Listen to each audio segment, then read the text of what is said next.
जहाँ social media हो बा किछिटा नेशनल चैनल रे मध्य ये कथा रिपोर्ट करा जायछि जे मान्यवर ओडिशार राज्यपाल जे पुओ अछंती ललित कुमार से जड़े सरकारी कर्मचारी एएसओ तांको से गाली गुलज करने सह माड़ मारिया घटना सामना को आसी एवं अत्यंत दुखदायक घटना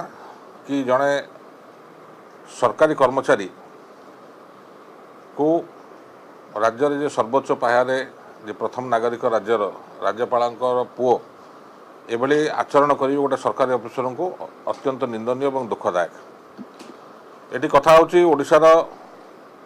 माननीय मुख्यमंत्री होउचंती जीए विभाग मुख्यमंत्री एवं गृह विभाग मंत्री एवं से खोद मुख्यमंत्री निजे एवं निर्वाचन ठू आरंभ कर निर्वाचन पर्यंत बहुत कथा न्याय कथा कही आछंती साधारण लोगों कथा बुझे बोली कही आछंती। मोर आपण जरिया माननीय मुख्यमंत्री को निवेदन हम जेहेतु से गृह और जीए डिपार्टमेंट मंत्री कि तांकर अधीनस्थ जन कर्मचारी राज्य सरकार कर्मचारी एएसओ असिस्टेंट सेक्शन ऑफिसर से कार्यरत थिले माननीय जिला राज्यपाल पुरी भवन रे एवं ताकू डाकी जो भाव में तांको पुओ असल्ट करछंती से संक्रांत रे से पुरी थाना रे एतला दैछंती मानवाधिकार कमिशन रे मध्य तांका पक्षरु याचिका दायर कराई सी भी ताकू ग्रहण करी ता रिसीप्टा मध्य दैछंती 7 तारिख रु आज हो गला 13 तारिख ना ये संक्रांत रे एफआईआर देला परे पुलिस कौन पचरा उचरा कर ना से संक्रांत रे जा धारावाहिक कार्यक्रम हवा कथा विधिवत कार्यक्रम हवा कथा पुलिस तरफ सेटा मध्य करा जाई नाही। या पछरे कारण कौन एवं रहस्य कौन जो कथा आपण मत टिके आगु पचारे ब्राह्मण पुओ माकड़ माइले दोष नाई जदि राज्यपाल सुपुत्र जदि सरकारी कर्मचारी को यह भाव में दुर्व्यवहार करेंगे आउ आक्रमण करेंगे मारधर करेंगे एवं तांको जदि राज्य सरकार शास्ति दे पारिबो नाही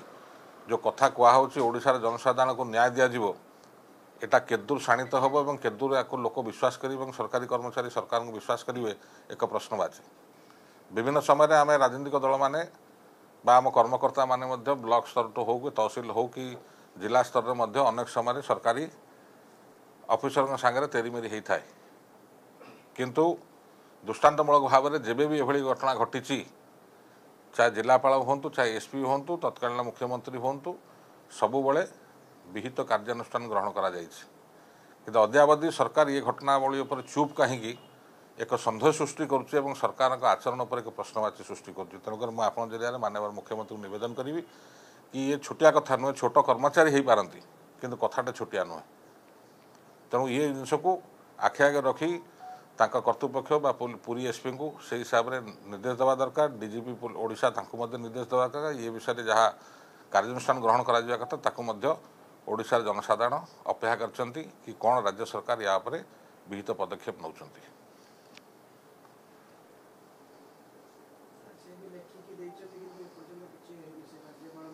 मु तो सही कथा कहूँ कि से तो एफआईआर देखते पुलिस एपन डाकिले कि आलोचना कले कि केस रुजु होना ही नहीं जदि केस रुजु हो तार कार्यानुष्ठान कौन ग्रहण कराई क्या राज्य सरकार कहते साधारण लोक न्याय देवे माननीय मुख्यमंत्री प्रकोष्ठ खोलते साधारण लोक न्याय देवाई ग्रीवेन्स नौ तेणु खोद जो से जीए डिपार्टमेंटर मंत्री एवं आपणकर गृहमंत्री से तेणुक आपण जरिए अनुरोध कि पुलिस महानिर्देशक जी अच्छा आप पुरी एसपी जी अच्छा डायरेक्शन दिंतु ये विषय कौन कार्यानुष्ठान ग्रहण कले गणमाध्यम माध्यम ओडिशा जनसाधारण को जनातु।